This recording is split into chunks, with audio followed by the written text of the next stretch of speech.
Coming up on 5:30 now, a Mesa senior citizen says she's being forced to pay for solar even though her name and her signature were never on the solar contract. Mysteriously, she says they are now. She wants to know how something like this could have happened. So she turned to On Your Side's Gary Harper and the team to get into the bottom of this. Yeah, this involves two signatures, okay? So one signature reportedly from a 90-year-old woman, that's our viewer. The other signature is from a dead guy. Oh. Interesting. How does that happen? You heard me right, folks. A dead man reportedly signed a legal document from beyond the grave, transferring his responsibility for solar payments over to this viewer. I'm a little old country girl that likes a simple life. I'm not sold on solar. Edith Hewitt has solar panels on her Mesa mobile home. Panels she never wanted. But Dick Stryker, the man she shared the home with, did want them. And when a door-to-door salesman pitched the idea of going solar, Dick was intrigued. I had nothing to do with it. Dick was the one that was interested in solar. He wanted to put it on, and I said, forget it. In the end, Dick went solar and even signed a 25-year lease for the solar panels for a total cost of more than $23,000. Now, this is what his electronic signature looked like on the lease. It's just scribble. He would have been 106 years old when that solar lease was paid off. But sadly, Dick just died 6 months after signing that contract. And soon after, Edith stopped paying the solar lease. After all, remember, she never wanted it to begin with. Why am I paying for solar when it's not my contract? I don't want it. Edith asked the solar finance company called Mosaic to stop billing her because she was never on the contract to begin with. But Mosaic refused, and they even insisted that Edith had electronically signed a document agreeing to take over the loan. I don't even know how to do electronic. I don't know how it got done. I don't know anything about all this fancy stuff. This is the electronic document where Mosaic claims that Edith took responsibility for the loan.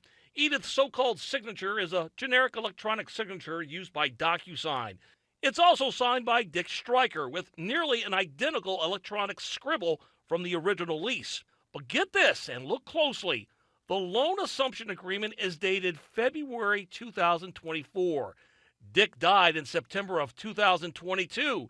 He would have already been dead for 17 months when Mosaic claims he signed that document.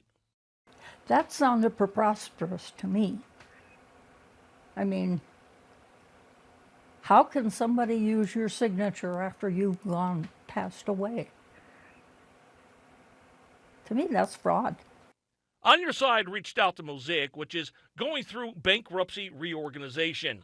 They told us for privacy reasons they couldn't discuss Edith's situation or how a dead man could have signed a legal document. Unfortunately, despite what On Your Side has uncovered, Mosaic is still pursuing Edith for the remainder of the contract. It has driven me nuts. I don't sleep. I don't eat right. My health has been affected. I'm just so frustrated.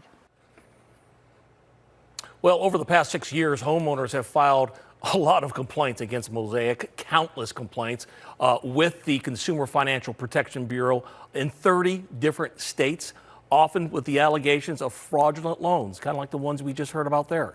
We're hoping Mosaic does the right thing with Edith. We'll keep you posted and let you know exactly what happens. Number one, I think she looks great for 90 years of age. Yep. Fantastic, sweet woman. But it begs the question, come on, guy's deceased 17 months ago, and all of a sudden his signature magically appears. They've got some answering to do, but you know what? They're hiding behind this shroud of, privacy, can't talk about it. But they've got a lot of explaining to do. So are those payments, she's still being billed, Yes. Are they just racking up and racking up? Yes. Are they threatening collections? They eventually will, yes, because that's how they operate. Yeah, What I've other- done several stories on Mosaic before. It's a problematic company. What about the Attorney General's office or any other recourse for these people? Oh, well, if you have problems with Mosaic, of course, file a complaint. But in several different states, the AGs are already on top of Mosaic for several different allegations. So they've got a lot to answer to. They've got a lot of fire to attend to because AGs are after them. Terrible rating on the Better Business Bureau, lawsuits. And now this poor woman, 90 years old, stuck with something she didn't sign. It's especially fishy here, and when you do these stories, especially I think with seniors, you see how much it weighs on them and frustrates her. I mean, hate come that. on, she's at that age and she can't Doesn't eat, need she can't this. sleep. She doesn't need this. All right, Gary. No. Hoping for a follow-up. Yeah, listen, Yeah. I'm on it. Sooner rather than later. Yeah, Thank you, Gary. Always sure. a pleasure.